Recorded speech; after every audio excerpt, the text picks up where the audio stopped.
नमस्कार, मैं हूं प्रियांशी श्रीवास्तव। एक दौर था जब उत्तर प्रदेश की चर्चा केवल उसकी आबादी और राजनीतिक उठापटक के लिए होती थी, लेकिन आज एक बदला हुआ नया उत्तर प्रदेश नजर आता है। पिछले कुछ दिनों में लखनऊ के अमौसी एयरपोर्ट पर जो हलचल दिखी, ये केवल प्रोटोकॉल का हिस्सा नहीं थी, बल्कि उन उम्मीदों की वापसी थी जो मुख्यमंत्री योगी आदित्यनाथ अपने सिंगापुर जापान दौरे से और उप मुख्यमंत्री केशव प्रसाद मौर्य अपने जर्मनी दौरे के साथ लेकर लौटे थे।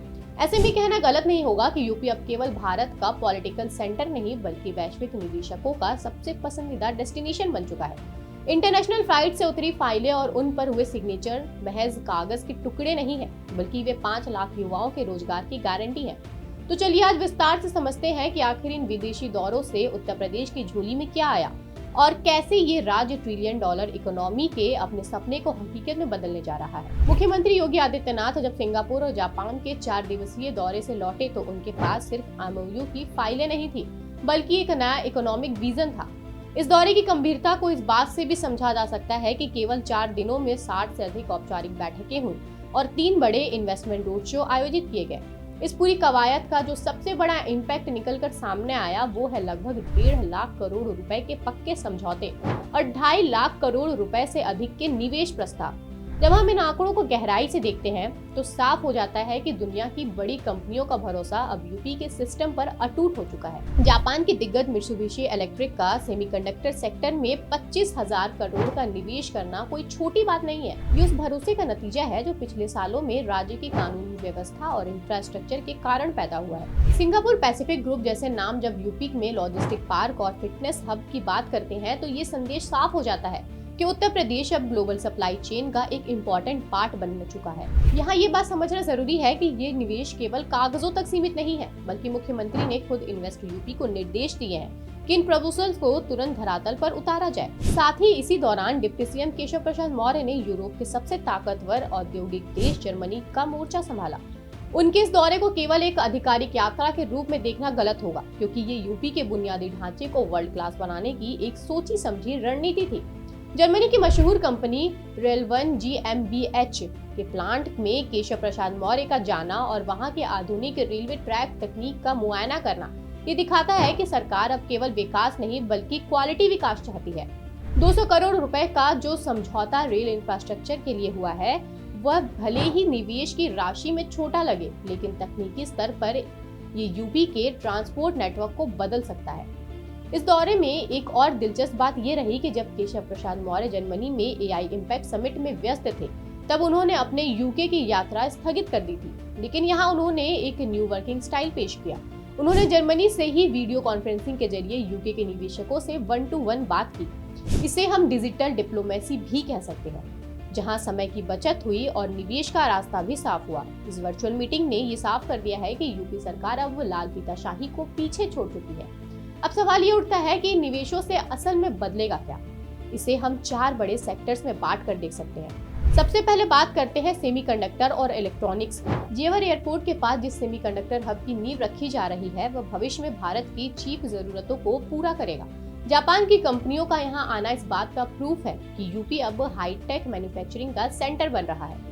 दूसरा बड़ा सेक्टर है लॉजिस्टिक और वेयर हाउसिंग। सिंगापुर की एक्सपर्टीज का फायदा उठाकर यूपी को लैंडलॉक्ड स्टेट की इमेज से बाहर निकालना जा रहा है। मल्टी मॉडल लॉजिस्टिक पार्कों के बनने से यहाँ बना सामान कम समय और कम खर्च में पोर्ट तक पहुँच सकेगा। तीसरा सेक्टर जिसे अनदेखा नहीं किया जा सकता वो है ग्रीन एनर्जी।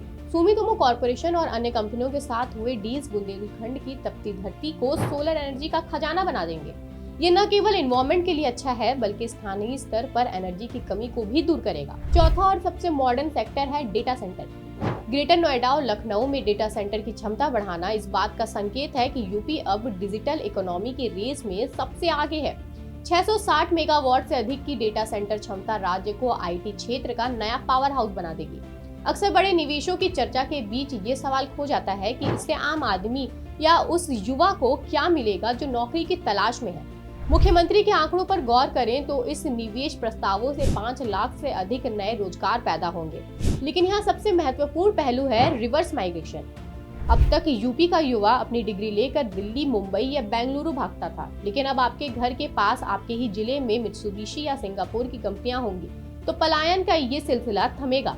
स्किल डेवलपमेंट के लिए जो समझौते हुए हैं वो हमारे युवाओं को इन ग्लोबल कंपनियों की जरूरतों के हिसाब से तैयार करेंगे। इसके साथ ही ग्रामीण अर्थव्यवस्था पर पड़ने वाले प्रभाव को भी कम करके नहीं आंका जा सकता। उप मुख्यमंत्री ने जिस ग्रामीण शहरी सेतु की बात की है उसका मतलब ये है कि एग्रो प्रोसेसिंग यूनिट्स के जरिए किसानों को उनकी उपज का सही दाम मिलेगा। जब गाँव में कोल्ड स्टोरेज और प्रोसेसिंग प्लांट होंगे तो किसान की आय केवल अनाज बेचने तक सीमित नहीं रहेगी। इतने बड़े निवेश को धरातल पर उतारना कोई आसान काम नहीं है। अतीत में हमने देखा कि कई बार समझौते केवल फाइलों तक सीमित रह जाते हैं, लेकिन इस बार सरकार ने अपनी रणनीति बदल ली है। सिंगल विंडो क्लियरेंस 2.0 का आना इस बात की पुष्टि करता है कि अब निवेशकों को दफ्तरों के चक्कर नहीं काटने होंगे। जमीन का अलॉटमेंट हो, बिजली का कनेक्शन हो या एनओसी, सब कुछ एक ही प्लेटफॉर्म पर और तय सीमा के अंदर देने का वादा किया गया है। कानून व्यवस्था की जीरो टॉलरेंस नीति ने निवेशकों के मन में सुरक्षा का भाव पैदा किया है, जो किसी भी बड़े इन्वेस्टमेंट के लिए पहली शर्त होती है। हालांकि ये देखना दिलचस्प होगा कि नौकरशाही के स्तर पर इन आदेशों का पालन कितनी कड़ाई से होता है। अंत में ये कहना गलत नहीं होगा कि मुख्यमंत्री योगी आदित्यनाथ और उप मुख्यमंत्री केशव प्रसाद मौर्य के ये विदेशी दौरे महज सरकारी यात्राएं नहीं, बल्कि ये उत्तर प्रदेश के पब्लिक मूड और इसकी क्षमता को दुनिया के सामने रखने का एक मंच था। आज जब जर्मनी की कंपनी रेल इंफ्रास्ट्रक्चर में दिलचस्पी दिखाती है, जापान की चिप बनाने की बात करती है, तो ये साफ हो जाता है कि उत्तर प्रदेश अब बीमारू राज्य की श्रेणी से बहुत आगे निकल चुका है। $1 ट्रिलियन की अर्थव्यवस्था का लक्ष्य अब कोई काल्पनिक आंकड़ा नहीं, बल्कि एक तय मंजिल नजर आ रही है। बड़ा सवाल अब ये उठता है कि क्या हम और आप यानी कि उत्तर प्रदेश की जनता इस बदलाव के लिए तैयार है। विकास की राह कठिन जरूर है, लेकिन इस हालिया कोशिशों ने जो नींव रखी है वह आने वाले पीढ़ियों के लिए एक गोल्डन फ्यूचर का रास्ता तैयार कर सकती है। आपको क्या लगता है, क्या विदेशी कंपनियों के आने से यूपी के गाँवों की तस्वीर बदल पाएगी? अपनी राय कमेंट सेक्शन में जरूर लिखें और ऐसे ही बड़े मुद्दों पर बात करने के लिए बने रहे हमारे साथ। तब तक के लिए धन्यवाद।